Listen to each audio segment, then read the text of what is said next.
Dans cette leçon, nous allons comprendre comment Glide affiche les données.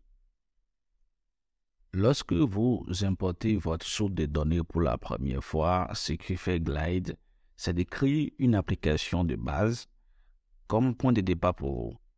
Et si vous avez bien structuré vos données, vous verrez quelques menus qui apparaissent avec des éléments.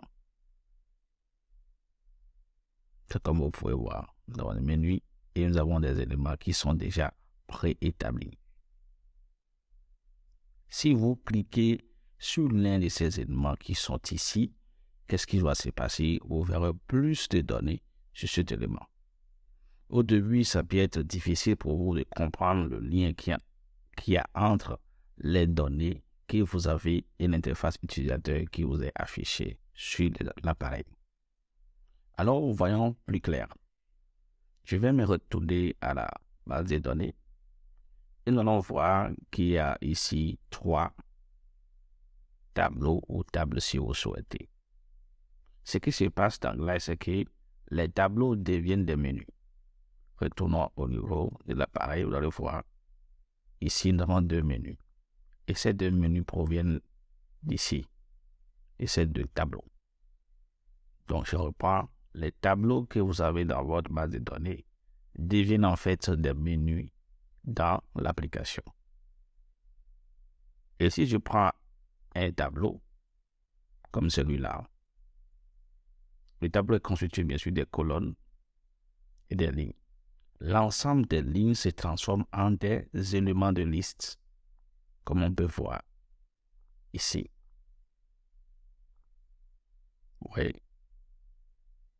Donc l'ensemble des lignes vont devenir des éléments de liste. Et si vous prenez une seule ligne, elle devient quoi? Un écran de détail.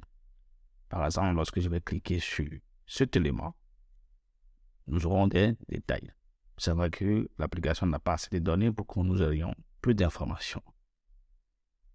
Les valeurs des colonnes que vous avez, quand on prend une seule cellule d'une ligne, elles seront affichées comme maintenant des composants.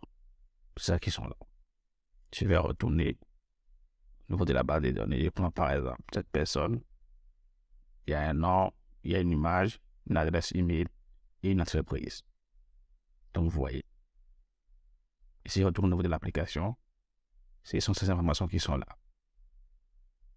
Et tout ceci, vous voyez, sont des composants que vous pouvez ajouter pour afficher les différents éléments qui sont constitués en colonne pour cette ligne-là.